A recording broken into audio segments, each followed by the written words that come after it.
respeitar esse momento e não se sentir culpada por descansar, sabe? Eu pego leve comigo. Pra mim, uma das principais coisas é a admiração. A gente busca Deus só em momentos de crise. Não, é todos os dias ter essa busca. Eu realmente virei uma gerenciadora do lar, uma dona de casa. Eu abri uma caixinha de perguntas lá no Instagram e vieram perguntas muito sinceras e muito legais que eu queria responder com calma. Eu anotei aqui, então eu vou ler para vocês. Como manter a calma, principalmente fortalecer o casamento após os filhos. Eu sei que muita gente fala que depois dos filhos o casamento dá uma pesada, assim. Mas sendo bem honesta, a minha experiência não é essa, tá? Então eu tenho uma visão de acordo com a minha experiência. É óbvio que muda. Sim, muda, porque agora não é mais só vocês dois. Mas a gente não precisa perder a leveza desse casamento. Eu acho que tudo é como a gente enxerga. Então, para esse casamento continuar fortalecido, a gente precisa encarar como se fosse um time mesmo. Cada um colaborando com o outro o tempo todo. A pergunta falou ali sobre paciência, né? E tem dias lá em casa que eu tô mais estressada. Eu já até aviso o Xert e ele já sabe. E ele tem uma tolerância maior comigo nesses dias. Tem dias que ele tá mais preocupado, que eu vejo que ele tá mais preocupado com o trabalho. Eu também já, né, dou uma maneirada. Enfim, acho que cada um... Acho que também saber os papéis dentro do lar, assim, eu acho que isso colabora muito para que o casamento se mantenha fortalecido. Cada um colaborando. Então, assim, eu tenho um papel dentro da minha família, o meu marido tem outro, mas a gente colabora. Eu colaboro com o papel dele e ele com o meu, sabe? Não é assim... as coisas rígidas. Eu acho que é ter bom senso também dentro do casamento. Acho que deixar as coisas muito bem conversadas, né? Porque, às vezes, a gente espera que o outro faça determinadas coisas e a pessoa nem sabe que a gente tá esperando, né? Então, acho que comunicação é bem importante nesse quesito. E falando ainda em fortalecimento de relação, de casamento, assim, eu acho que pra mim uma das principais coisas é a admiração. Desde antes de ter filhos, eu já falava isso com o Xert, eu acho que a gente gosta de conversar lá em casa sobre casamento, sobre relacionamento, até pra gente estar sempre lapidando o nosso, né, e conversando. A admiração é algo muito importante, eu admirar o outro, né, sempre que tu tá mais estressado com aquela pessoa, assim, ou decepcionado com alguma coisa, enfim, teve algum conflito maior, pegar todos os pontos admiráveis, né, por que tu casou com essa pessoa? Eu casei com essa pessoa porque eu admiro isso nela. Reforçar isso, né, dizer pra pessoa que tu admira ela por isso, eu acho que isso também fortalece muito e mantém, assim, o relacionamento aceso dentro da gente, né? Aí a mesma pessoa que fez a pergunta anterior perguntou o seguinte: como você faz pra lidar com os dias que tá muito cansada? Tenho uma bebê de 1 ano. Duas coisas. Eu fico muito cansada quando eu tô de TPM e eu fico muito cansada quando eu tô com as minhas vitaminas muito lá embaixo. Então eu tô sempre de olho. Se eu fico muito cansada fora do meu período menstrual, pode escrever que eu tô com ferro baixo, vitamina D, B12 e eu preciso repor. Inclusive no momento estou repondo. Então eu tô sempre cuidando isso. E quando eu tô na minha semana de TPM, eu pego leve comigo, tá? Porque de fato eu fico fisicamente, emocionalmente exausta. Então é uma semana que eu faço o mínimo pra me manter bem, o mínimo pra manter a ordem na minha casa, mas não é uma semana que eu vou de fato ser produtiva e eu já sei disso, eu aceito isso. Eu já aprendi a lidar, assim, então eu não fico mais... Como eu sei que vai passar, então eu não fico mais me sentindo culpada, sabe? Aquela culpa de, nossa, vou deitar no sofá e vou ficar me sentindo culpada. Não, eu só não deixo de fazer, assim, o básico, porque senão eu fico pior ainda. Então, assim, o básico para a atenção do meu filho, o básico da manutenção da minha casa, o básico para mim é fazer atividade física, eu não deixo de fazer mesmo estando cansada, a não ser que eu esteja, sei lá, muito quebrada, mas não. Difícil, assim, eu não ir treinar por causa que eu tô cansada, eu vou. Porque me faz bem, areja minha cabeça, porque às vezes a gente tá cansada, não só fisicamente, né? Às vezes a gente tá cansada emocionalmente, assim. Então sair pra fazer uma atividade física descansa, sendo bem honesta. E é isso, eu acho que a gente aprender a lidar, sabe? E não se culpar, assim. Só que pra gente não se culpar... Porque eu não posso estar cronicamente cansada, todos os dias da minha vida cansada, porque daí tem um problema aí, né? Então, ou eu tô realmente com as minhas vitaminas muito lá embaixo, ou eu tô com algum problema emocional que eu preciso tratar, né? Pode estar dando uma depressão, alguma coisa assim. E se é períodos isolados, respeitar esse momento e não se sentir culpada por descansar, sabe? Então, eu também aviso o Xert, olha, tô exausta essa semana, tô fazendo o mínimo, tô sobrevivendo. E já tem dias que eu tô bem, por exemplo, eu já passei pelo meu período maior de cansaço agora, minha TPM já passou, provavelmente essa semana que entra agora eu vou estar super bem. Então é uma semana que eu vou produzir mais, que eu vou render mais, que eu vou conseguir fazer mais coisas. E até para que eu não me sinta culpada quando eu for descansar, eu preciso, nos momentos que eu tô bem, fazer algo. Então eu preciso me sentir produtiva no resto do tempo. Para que aquela semana ali do mês que eu tiver mais cansada, eu pegue leve comigo. Agora a próxima pergunta é: teve algum momento de virada de chave assim na sua fé? Para quem não sabe, eu nasci num lar adventista, né, num lar cristão, então fui apresentada na igreja quando nasci, então eu tive esse privilégio de já conhecer a Deus assim e já nascer num ambiente de muita fé desde sempre. Só que eu tive um momento, um período, eu contabilizei assim uns 4 anos, tá, da minha vida que eu me distanciei muito disso. E também tem uma questão assim que quando a gente nasce na igreja, é diferente de alguém que se converte depois de adulto, depois de mais velho, assim, né? Que tem aquele momento de conversão e tal. Eu não tive esse momento de conversão, eu já nasci nesse ambiente, né?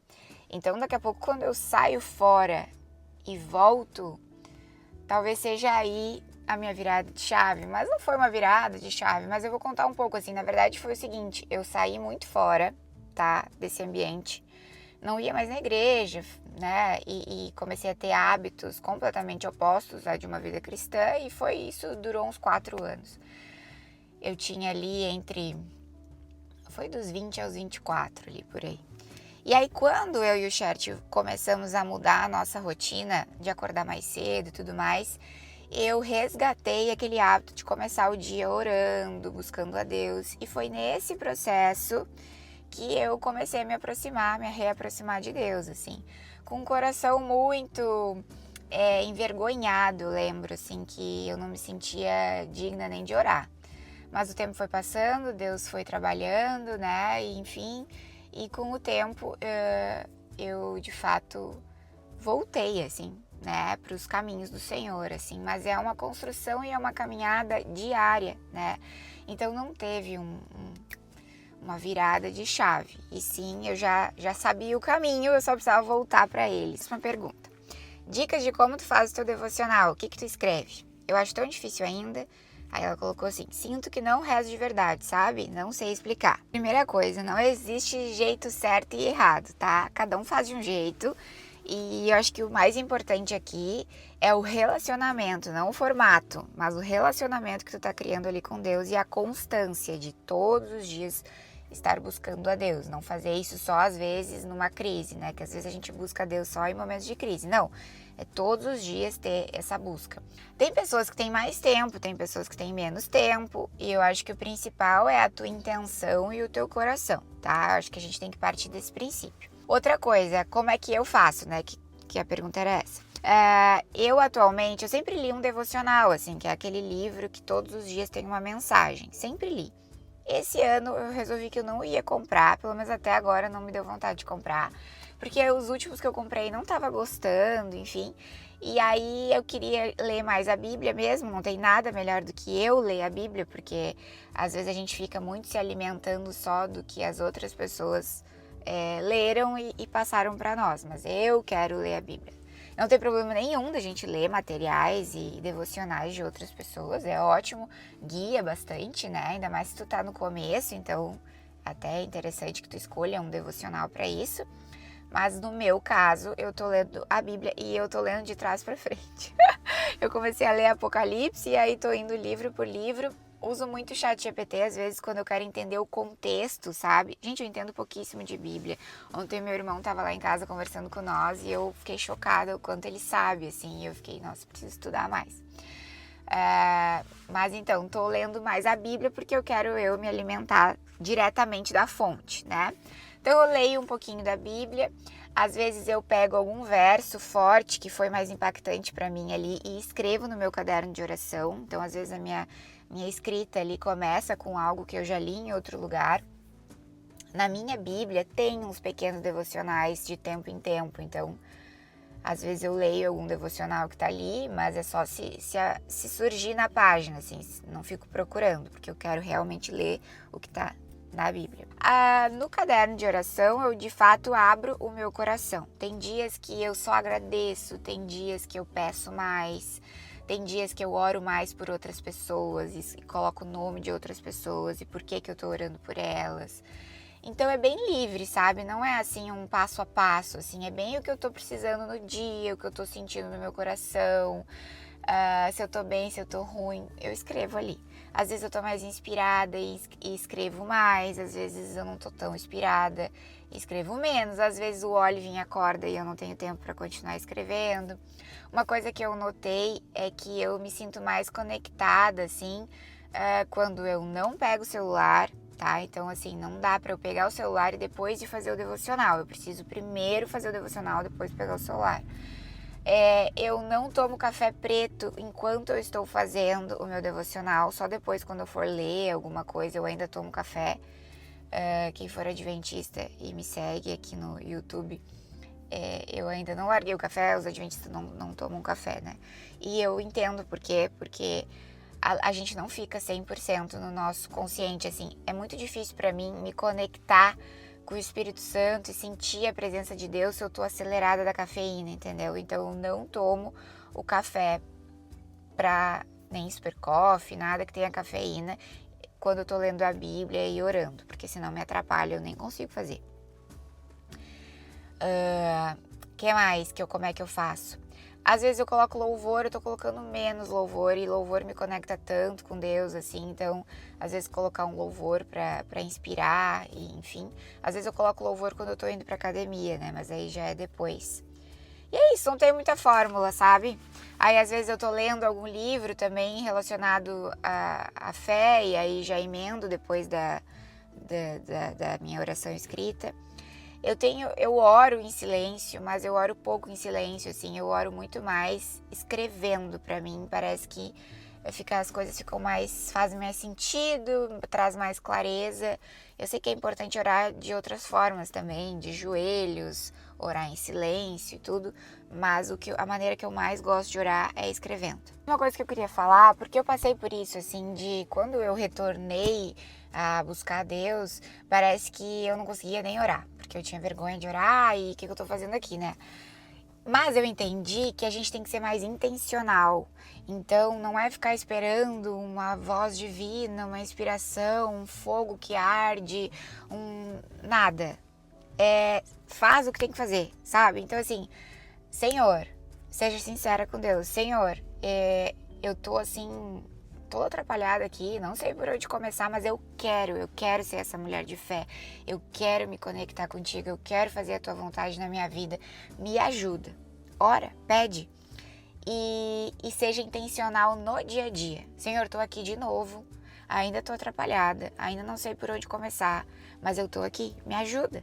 E aí tu vai, e aí tu lê uma meditação ali, um devocional, né, uma mensagem, aí daqui a pouco aquela mensagem já fala contigo. Aí tu vai lá e bota um louvor, daqui a pouco aquele louvor já toca teu coração. Vai ter dias que vai tocar mais, vai ter dias que vai tocar menos, vai ter dias que tu vai ter mais tempo, vai ter dias que tu vai ter menos tempo, mas constância, não desiste, porque se tu quer ser essa mulher de fé, tu tem que abrir as portas para isso, não dá para esperar, sabe, que isso caia no teu colo. Então, seja intencional e faça isso com constância, porque as coisas vão acontecer. E se tu pegar esse ano todo pra trabalhar a tua fé, tu vai ver que no final do ano tu vai estar outra pessoa, completamente diferente do que como tu começou esse ano de 2026. As perguntas mais leves agora. Perguntaram o seguinte: você cuida da faxina de casa sozinha? Como que tu organiza a rotina de limpeza e organização da casa? Gente, eu tenho ajuda uma vez na semana para fazer uma faxina um pouco maior, mais forte, mais pesada. Mas o resto da semana é tudo eu. E vocês sabem que casa... Bom, a pessoa que me ajuda vai lá na sexta-feira. Quando ela vai embora, no outro dia, no sábado, já tá bagunçado. Então eu tenho que estar sempre arrumando, e é roupa para lavar todos os dias. O chão eu tenho que passar pano todos os dias, às vezes mais de uma vez no dia. Quem tem criança em casa sabe disso. E eu tenho porcelanato no chão, que eu tenho horror. Quando eu tiver minha casa, eu não vou colocar porcelanato, porque é bonito, é lindo, mas é um saco para limpar. Então, não quero na minha casa. Enfim, trabalho de casa não termina nunca, né? Então é eu que faço tudo, mas tenho sim ajuda uma vez na semana. Outra pergunta é se eu quero ter outro filho e quando que eu pretendo engravidar de novo, né? E sim, eu quero muito ter outro filho. Já larguei o consultório já pensando nisso, não só no Olive, mas porque futuramente eu quero engravidar de novo. Eu não sei exatamente quando, eu já tenho uma previsão de quando, porque só para vocês terem ideia, a minha ideia é que o Olive esteja na escola para quando o bebê nascer, tá? Para que eu possa me organizar melhor, já que eu faço tudo sozinha, assim, né? Poderia ter ajuda, mas a princípio, por enquanto, não quero. Quero tentar dar conta sozinha. Sozinha, mas com meu marido, minha mãe me ajuda um monte, enfim, eu tenho ajuda, mas não tenho babá e tal, né? Então, o Olive ainda depende muito de mim. Então, eu botei na minha cabeça que se ele puder estar na escola, fica melhor. E eu quero colocar ele na escola com 4 anos. Ele tá com 2 anos e 3 meses. Então, a partir do ano que vem eu quero engravidar, mas o período do ano que vem exato eu não sei, até porque tá nas mãos de Deus, né? Eu faço planos, mas Deus que sabe, assim. Então, ano que vem. Esse ano não pretendo. Tô de Jill, só se acontecer um milagre. A outra pergunta é, se sente realizada em todas as áreas da tua vida? Me sinto muito realizada, eu acho que Deus abençoou assim minha vida muito mais do que eu sonhava. Eu nunca fui uma pessoa ansiosa, sempre vivi o momento presente, assim. Então, quando eu tava na minha fase focada na minha carreira, eu me sentia realizada, né? Então, eu conquistei muitas coisas na minha carreira, enfim, me desenvolvi muito, amadureci muito e fui uma ótima nutricionista, modéstia à parte. E hoje me sinto muito realizada com a minha família, assim, e poder estar construindo esse ambiente familiar onde eu estou mais presente, podendo focar mais nisso. Isso me realiza como pessoa, como mulher, isso me traz um sentido maior, um propósito. Então, assim, são fases, né? São fases e cada fase pede algo da gente, assim, né? Mas graças a Deus, sim, me sinto muito, muito realizada, feliz e muito grata a Deus pelas oportunidades e pela vida que Ele me permite viver todos os dias. Perguntaram também se eu ia atender online. Uma das perguntas da caixinha era essa, se eu ia atender online de casa, né? E não, gente, eu realmente virei uma gerenciadora do lar, uma dona de casa, mãe em tempo integral, e meu trabalho agora é a minha casa e a minha família. É isso, eu não vou atender online. Por quê? Porque a lei não daria para atender? Gente, o mesmo tempo que eu gasto para atender um paciente online no consultório, eu gastaria em casa. O tempo que eu gastaria sentada calculando uma dieta no consultório, eu gastaria em casa. Então, não faz sentido nenhum. Independente de onde eu esteja, eu vou estar trabalhando com nutrição. E eu não quero isso agora, porque eu não quero gastar energia com isso. Eu quero gastar energia com o meu trabalho de casa. Foi uma decisão que eu tomei. Eu não tô dividida. Eu tô realizada, eu tô feliz. Eu fiz essa escolha consciente. Assim, entendo o quanto isso é um privilégio que eu tenho e eu tô aproveitando o privilégio que Deus me deu. É isso. E porque eu quero. Porque tem gente que não quer, tem gente que tem esse privilégio e não quer. Eu quero, então eu vou aproveitar. Então não vou atender online, não vou atender ninguém por um bom tempo agora. Meu foco não é esse, não tô com a cabeça nisso. Então eram essas as perguntas que eu selecionei para falar com vocês. Espero que vocês tenham gostado. Eu amei gravar esse vídeo. E se vocês tiverem mais dúvidas, mais perguntas, que quiserem conversar comigo mais um pouco, mandem aí nos comentários que eu vou adorar. Se tu ainda não segue o meu canal, por favor, te convido a seguir. Toda semana tem vídeo novo e tem de tudo um pouco aqui, tá? Tem vídeo conversando, mas também tem vídeo silencioso, tranquilo, para dar uma relaxada, vídeo de rotina da casa, enfim, tudo que envolve esse ambiente familiar e fé também. Amo falar sobre isso. Que esse vídeo tenha abençoado a tua vida, assim como abençoa a minha. Um beijo, até o próximo.